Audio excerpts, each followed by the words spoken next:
এবং আগামীতে যে রাজনীতির পট পরিবর্তন হবে, ইভেন যদি কখনো আওয়ামী লীগ চলে আসে, আওয়ামী লীগ অতীতের মতো আর যাকে বলা হয় তিড়িং বিড়িং করে লাভ হবে না। তারা এখন আমেরিকার যে কর্মকাণ্ডগুলো রয়েছে সেই কর্মকাণ্ডগুলো তারা চালিয়ে নেবে।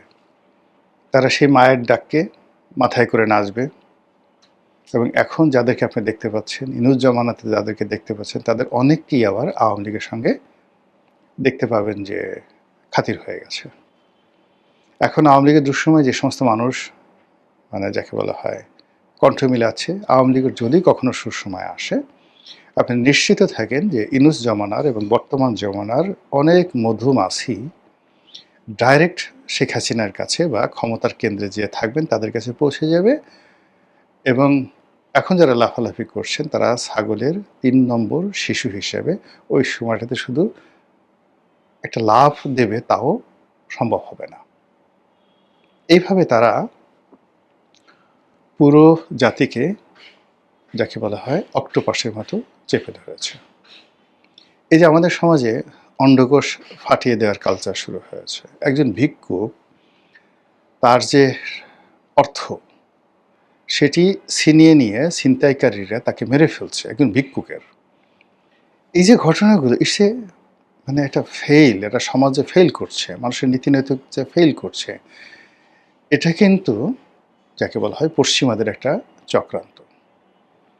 পশ্চিমারা যখনই কোনো একটা দেশে সাম্রাজ্যবাদীদের যে ম্যানিফেস্টো, সেই ম্যানিফেস্টো অনুযায়ী অভিযান চালায়, তখন সে জাতির মোরাল ক্যারেজ শেষ করে দেয়, নীতি নৈতিকতা ধ্বংস করে দেয় এবং সে জাতি কোনো অবস্থাতেই তাদের সমাজে বুক উঁচু করে, সিনা উঁচু করে জাতির সামনে দাঁড়াতে পারে এরকম একজন লোকও থাকে না। সবাইকে কালপ্রিট বানিয়ে দেওয়া হয়।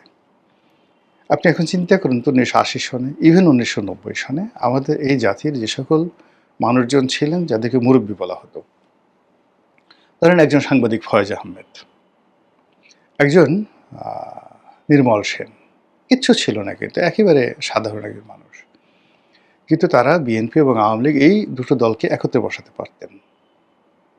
তারা এরশাদ সাহেবকে আওয়ামী লীগের সঙ্গে বিএনপির সঙ্গে ঐক্যবদ্ধ হতে বাধ্য করতে পারতেন, এতটুকু ক্ষমতা ছিল।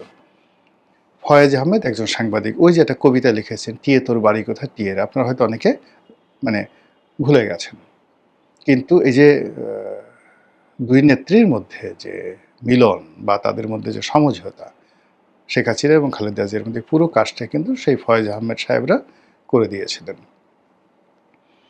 এখন একজন নির্মল সেন, একজন ফয়েজ আহমেদ এই সমাজে আছে? প্রথমত নেই।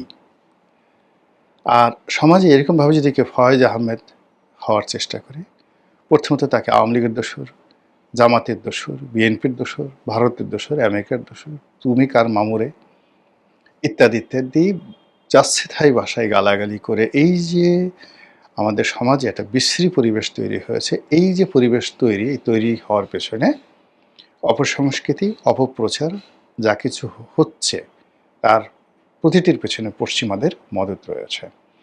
আর এরকম একটা পরিবেশ পরিস্থিতি যদি বিশৃঙ্খল না হয়, তাহলে তারা তাদের যে কাঙ্ক্ষিত লক্ষ্যবস্তু, সেই লক্ষ্যবস্তু তারা আক্রমণ করতে পারে না, কাঙ্ক্ষিত মাকাম গন্তব্য সেখানে তারা পৌঁছতে পারে না। কাজেই এই যে বাংলাদেশের এখন যে সব কিছু এলোমেলো, আর্থিকতা এলোমেলো, তারপর প্রশাসন এলোমেলো, পুলিশ এলোমেলো, সব জায়গাতে ফ্রাস্ট্রেশন একটার পর এক বাড়ছে, কান্না চারিদিক থেকে বাড়ছে এবং কোনো মানুষ, এমনকি যারা বিএনপিতে আছে, বিএনপির যে সমস্ত লোক খেলোয়াড় 3 মাস আগে বা 4 মাস আগে খুব শক্তিশালী ছিল, সে সকল খেলোয়াড় চলে গেছে, নতুন আরেক দল আসছে।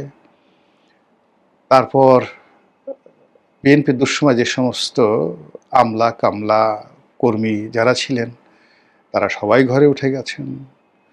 এরপরে যখন ইনুস জামানাতে আসলো নিয়োগ বদলিতে, হঠাৎ করে বিএনপির যে সমস্ত লোক খুব কাছাকাছি এলো তারা কেউ নেই।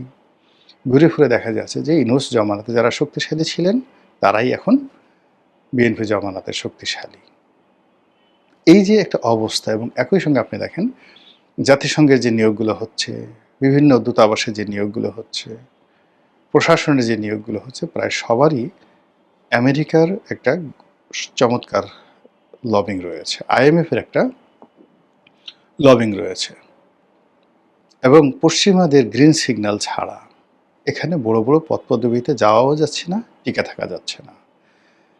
তাহলে সেক্ষেত্রে আসলে আমেরিকা কি করছে বা কি করবে, এগুলো নিয়ে যদি আমরা একটু অ্যাটলিস্ট ভাবার চিন্তা করি, তাহলে অন্তত সামগ্রিকভাবে আপনি কিছু করতে পারবেন না, কিন্তু যে যার অবস্থানে আপনি নিরাপদ থাকতে পারবেন। মহান আল্লাহ আমাদের সবাইকে হেদায়েত দান করুন এবং হেফাজত করুন। আসসালামু আলাইকুম ওয়া রাহমাতুল্লাহি ওয়া বারাকাতুহু।